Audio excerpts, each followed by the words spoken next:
The lord. మన ప్రభువును లోకరక్షకుడైన యేసుక్రీస్తు నామమున మీ అందరికీ నా యొక్క ప్రత్యేక వందనములు. ఈ ఉదయకాల సమయమున దేవుడు మనకిస్తున్నటువంటి వాగ్దానమును చదువుకుందాం. యెషయా గ్రంథము 43వ అధ్యాయము 5వ వచనము. భయపడకుము, నేను నీకు తోడైయున్నాను. తూర్పు నుండి నీ సంతానమును తెప్పించెదను, పడమటి నుండి నిన్ను సమకూర్చి రప్పించెదను. ఆమేన్. దేవునికే మహిమ కలుగును గాక. ఈ ఉదయకాల సమయమున దేవాతి దేవుడు ఈ యొక్క వాగ్దానము ద్వారా మనందరితో మాట్లాడుతూ ఉన్నారు. ఈ యొక్క వాక్యమును మనం జ్ఞాపకం చేసుకుంటే, భయపడకుము, నేను నీకు తోడై ఉన్నాను అని దేవుడు సెలవిస్తూ ఉన్నారు. ఇశ్రాయేలీల యొక్క పరిశుద్ధ దేవుడును సైన్యములకు అధిపతి అయిన యెహోవా దేవుడు శాశ్వతమైన ప్రేమతో మనలను ప్రేమించుచు, మనల్ని విడువక మన ఎడల తన నిత్యమైన కృపను చూపుచు యుగ సమాప్తి వరకు సదాకాలము మనకు తోడుగా ఉంటారు. మనకు ఉన్న పరిస్థితులను బట్టి అందరూ మనల్ని విడిచిపెట్టినా ఆదుకొనగలిగిన యెహోవాకు మనము మొరపెట్టగా ఆయన మన మొర ఆలకించి మనము ఉన్న శ్రమలో మనకు తోడుగా నిలిచి మనకు కలుగుచున్న బాధలన్నిటిలో నుంచి మనల్ని విమోచిస్తారు.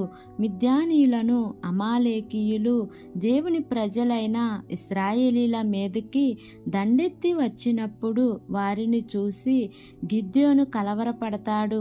అప్పుడు యెహోవా దేవుడు పరాక్రమ సూర్యుని వలె వారికి తోడుగా వారి పక్షమందు నిలిచి వారికి గొప్ప ధైర్యమును పుట్టించి వారి శత్రువులతో యుద్ధము జరిగించి గొప్ప విజయమును దయచేశారు. కాబట్టి మన జీవితాలలో కూడా గొప్ప విజయమును దేవుడు దయచేస్తారు. మనము ఎక్కడికి వెళ్ళినను, ఏ పని పూనుకున్నను అన్నిటిలో మనకు విజయమును కలగజేస్తారు. ఆయన మనకు తోడుగా ఉండి మనకు ఏ అపాయమును కలగకుండా ఇంటికి రెప్పలా మనలను కాయిచు మనము జీవించినంత కాలము కృపాక్షేమములతో నడిపించుచు మనకు ఏ లోటు లేకుండా సంతృప్తికరమైన జీవితమును దేవుడు మనకు అనుగ్రహిస్తారు. కాబట్టి ఈ వాగ్దానమును నమ్మి ఈ వాగ్దానం ప్రకారంగా జీవిద్దాం. దేవుడి వాగ్దానము మనందరి జీవితములలో నెరవేర్చబడును గాక.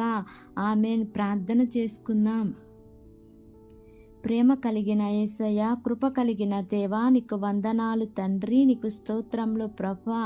ఇంతవరకు నీ కృపలో మమ్మల్ని కాచి కాపాడిన విధానాన్ని బట్టి నీకు వందనాలు తండ్రి.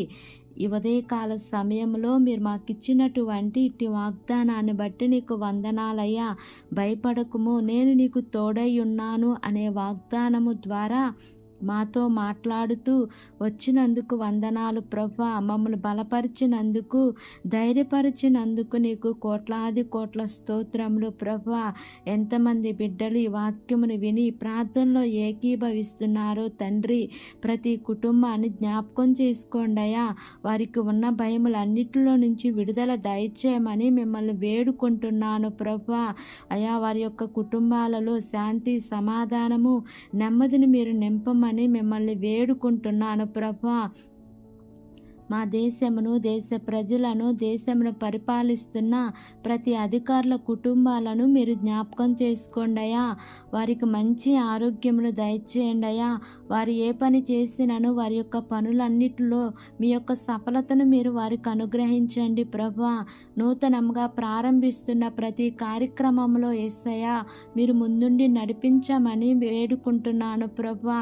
ఈ దినము ప్రయాణం చేస్తున్న ప్రతి బిడ్డను జ్ఞాపకం చేసుకోండి అయ్యా.